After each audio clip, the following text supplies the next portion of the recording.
l'actualité se bouscule, il y a beaucoup de choses à traiter. Je vais donc, dans un premier temps, revenir sur l'affaire Émile, hein, puisqu'on avait laissé ça en suspens.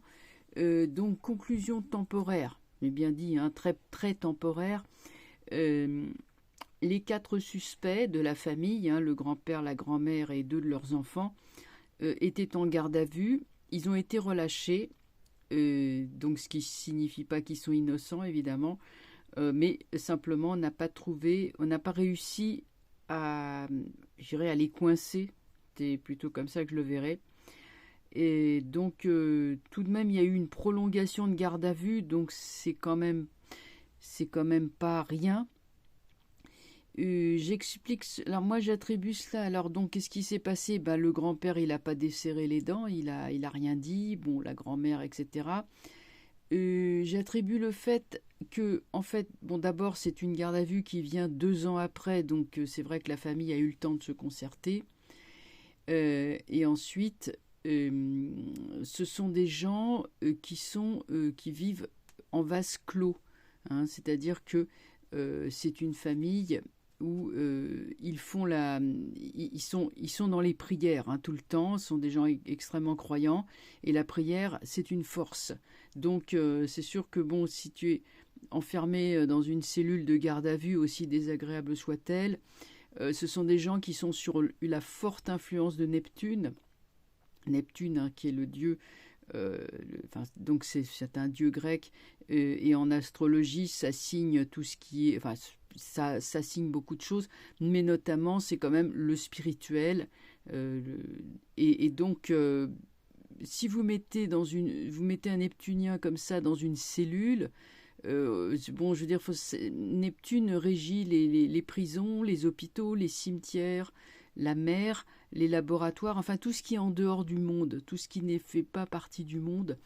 Et donc, on parle bien d'une cellule de moine comme une cellule de prison, donc c'est un peu la même idée, sauf que le moine rentre volontairement en clôture, alors que le prisonnier, lui, il y est mis de force. Mais c'est le niveau au-dessus. Donc en fait, des gens comme ça vont être, si on les met en garde à vue, qu'est-ce qui va se passer? Ils vont prier tout le temps, ce qui va leur donner de la force et leur permettre de passer à travers là où d'autres auraient craqué, eux ils ont tenu. Je suis pas étonnée en fait, je suis pas étonnée.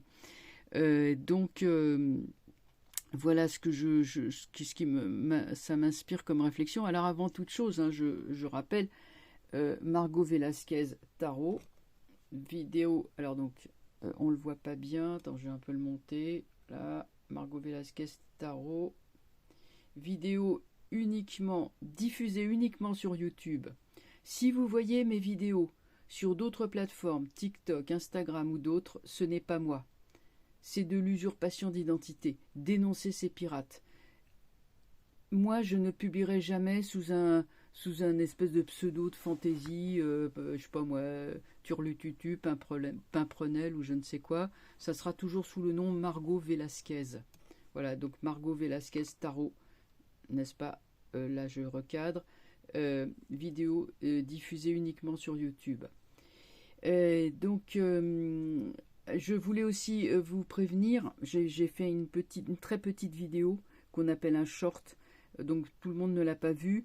Vous avez reçu une lettre, un mail complètement extravagant de la part d'un escroc. En fait, ça s'appelle un brouteur, c'est un escroc. Si vous avez publié un commentaire sur ma chaîne il y a même, je sais pas, il y a 2 ans, et ben, ce pirate a réussi à avoir accès à la messagerie de YouTube, je sais pas comment il s'y est pris, et donc il envoie des messages mais complètement délirants du style oui, j'ai été sauvé par Jésus, enfin bon, c'est grandiloquent, c'est n'importe quoi, c'est écrit dans un style complètement pompeux, empoulé, et donc il y en a comme ça des tartines, Jésus vous aime, enfin machin. Et au final, on entend, c'est à la fin, envoyez votre argent aux États-Unis pour l'orphelinat de ceci, cela.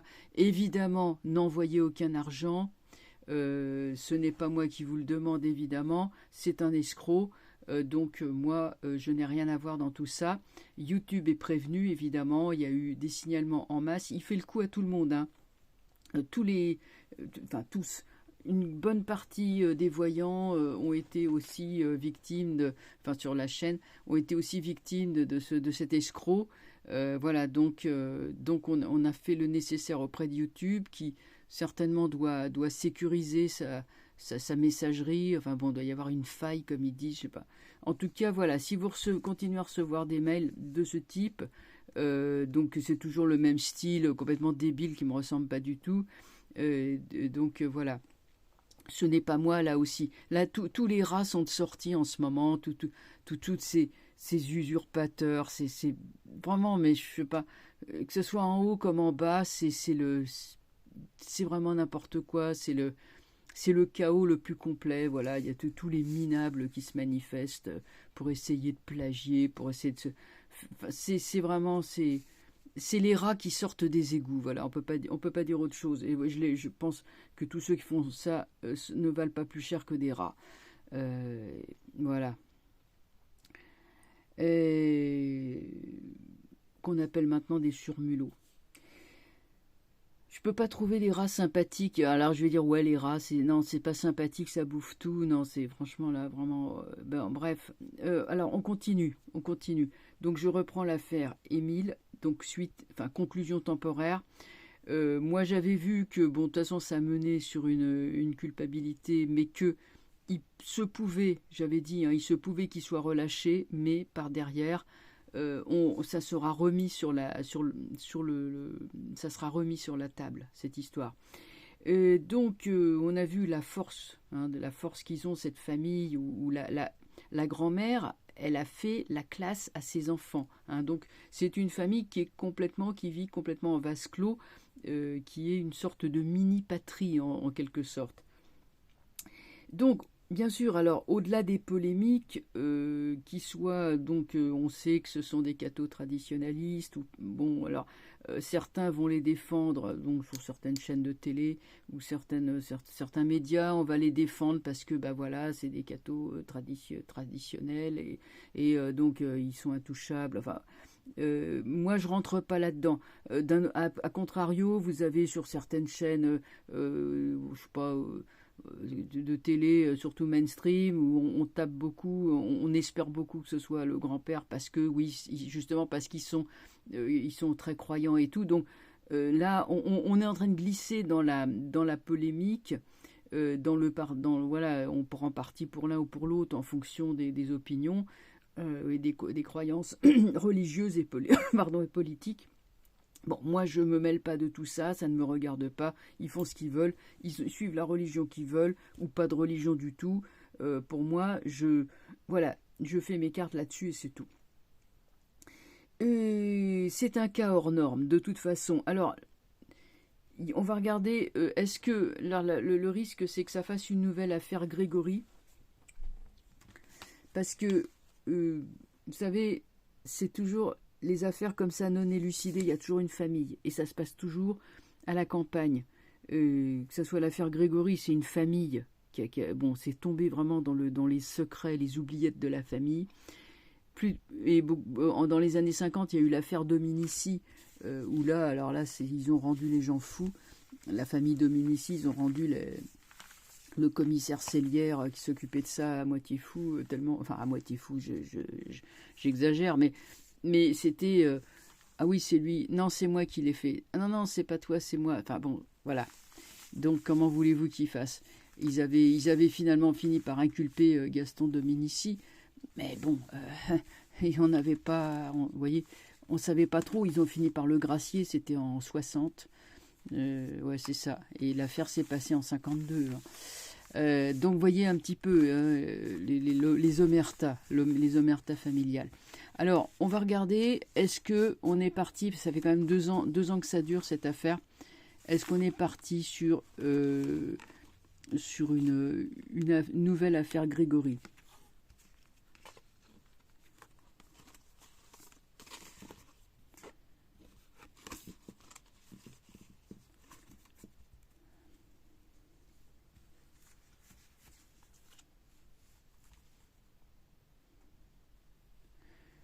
Donc ça c'est passé, ça c'est présent et ça c'est futur.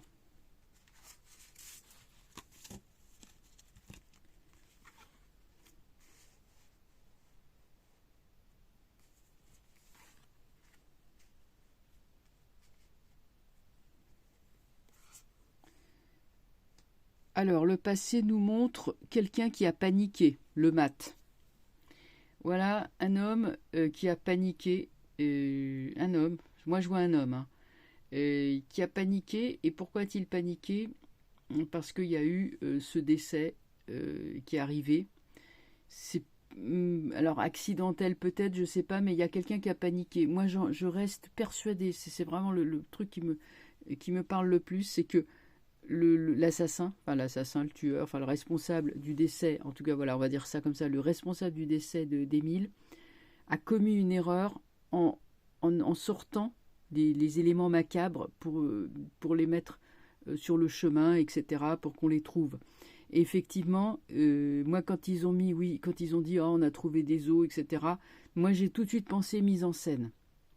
Alors qu'on nous disait oui, c'est le vent qui les a déplacés, c'est des animaux sauvages, c'est des sangliers, c'est des loups, des ours, des lutins, enfin je ne sais pas, enfin j'en ai entendu, voilà, j'ai entendu n'importe quoi.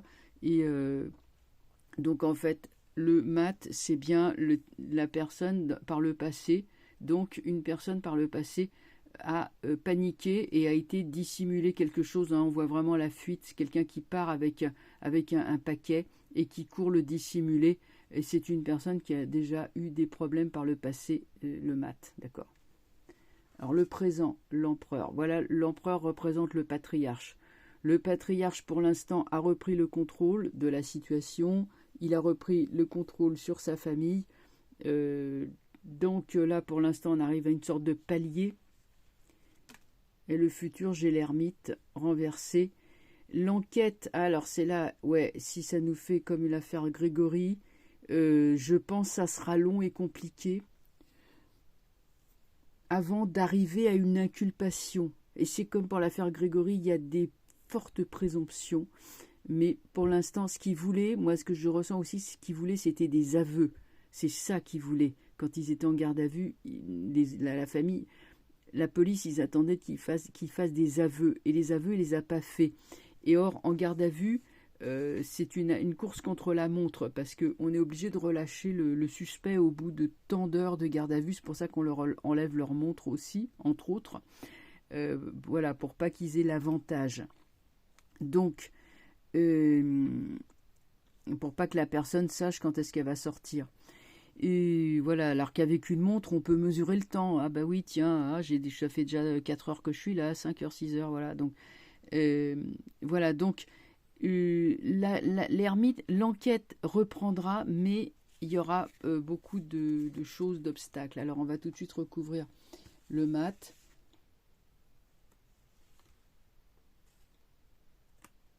Et après, on prendra l'ermite. Qu'est-ce qui peut nous dire le mat? Le mat, la lune. Bon, bah écoutez, hein, la lune, c'est la famille. Hein, désolé les enfants.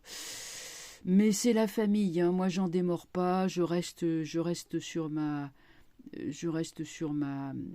idée que c'est la famille. Alors, le mat étant tourné à l'envers, il regarde dans le sens du passé. Donc, on est là dans la carte du passé. Un homme qui panique, ok, dans un contexte comment familial. Cherchez de ce côté-là, vous trouverez la solution. Vous trouverez... alors, il peut être question d'un bassin, d'un étendue d'eau, une étendue d'eau, d'un lavoir, c'est possible. En tout cas, voilà. Mais la lune, c'est la famille. C'est ce que l'on dissimule aussi, ce que l'on ne veut pas voir. Hein, donc, il y a les chiens de garde, il y a le secret que l'on cache au plus profond donc d'un bassin. Un bassin au propre comme au figuré, et la lune, elle est là pour brouiller les pistes, faire des jeux de miroir, renvoyer, un peu comme ça a été à l'époque de l'affaire Dominici. Alors le mat regarde de ce côté-là, on a le chariot.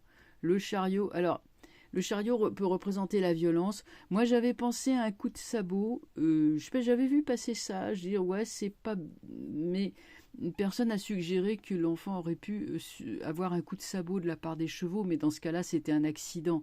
Donc, on l'aurait emmené à l'hôpital. Donc là, non, pour moi, ça tient pas trop debout. Tamponné par une voiture, oui, c'est possible, mais bon, sauf que les voitures, on les a toutes regardées sous toutes les coutures, avec les téléphones qui bornent, etc. Donc, j'ose espérer qu'ils ont quand même des moyens d'investigation qui sont quand même plus poussés qu'à l'époque de l'affaire Grégory. Donc, en tout cas, ce qui est aussi possible, c'est qu'il y ait un véhicule dans tout ça qui a servi à déplacer l'enfant, mais beaucoup plus tard, je pense, puisque c'est encore plus loin dans le passé, vous voyez. Donc, c'est renversé. Moi, je vois vraiment une idée de fuite en catimini, mais bon. Et qu'est-ce que j'ai? J'ai justice. La justice a des soupçons. Alors évidemment, ils ne vont pas nous le dire, mais elle a des forts soupçons. On est quand même sur suspect numéro 1.